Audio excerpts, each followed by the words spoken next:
Okey, jadi hari ini kita teruskan kepada bab 6 iaitu regresi linear dan korelasi.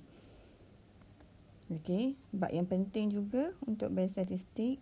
Pertama sekali kita tengok konsep asas regresi linear. Apa itu regresi linear?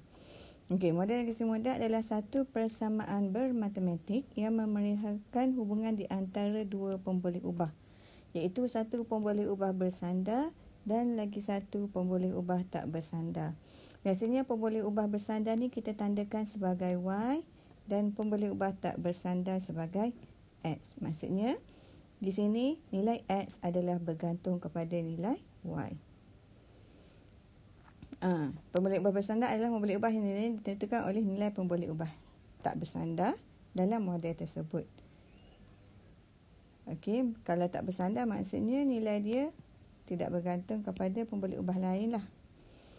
Okey, dan biasanya yang ni saya kata X biasanya pemboleh ubah tak bersandar, manakala Y adalah pemboleh ubah bersandar. Jadi model linear, kalau ingat balik kalau belajar matematik kita ada Y sama dengan MX tambah C. Jadi M adalah kecerunan, manakala C adalah pintasan Y. Tapi kalau dalam statistik kita sama juga, Y sekarang sama dengan A. So A kat sini adalah pintasan Y,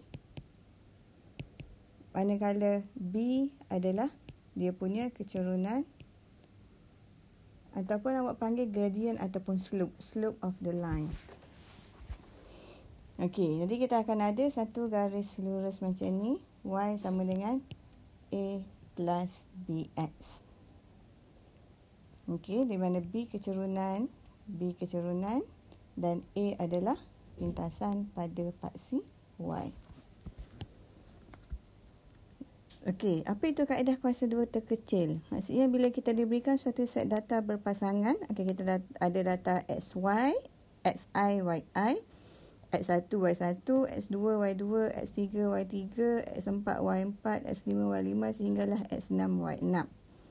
Okey, bagaimanakah kita boleh hasilkan satu garis lurus yang memerlihatkan di antara X dan Y secara tepat?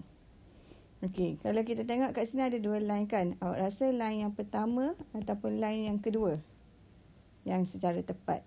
Okey, kalau kita tengok dengan cara biasa nak lakukan macam ni tak boleh. Jadi kita kena dapatkan kaedah garis lurus terbaik menggunakan kaedah kuasa dua terkecil.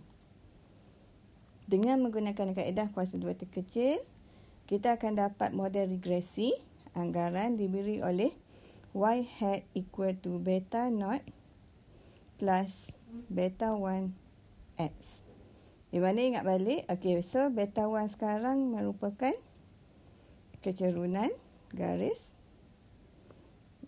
manakala beta adalah pintasan, beta naught adalah pintasan Y. Ataupun dengan nama lain, beta naught adalah anggaran bagi A kan, sebab ya tadi kalau awak tengok Y bar sama dengan Y sama dengan A plus B X. Okey, beta naught anggaran bagi A, manakala beta 1 anggaran bagi B. Okey, untuk kira beta naught dan beta 1, kita kena guna rumus yang ni lah. Untuk kira X bar, ia adalah summation of X divide with N. Okey, Y bar, summation of Y divide by N. Kemudian SXX. Okey, kalau awak ingat balik, pernah jumpa tak bentuk persamaan macam ni? Pernah kan?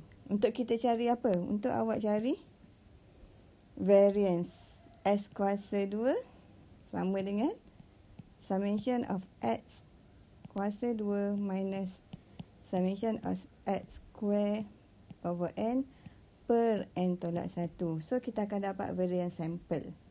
Tapi, if we consider benda yang ke atas saja, okey, nama dia adalah SXX.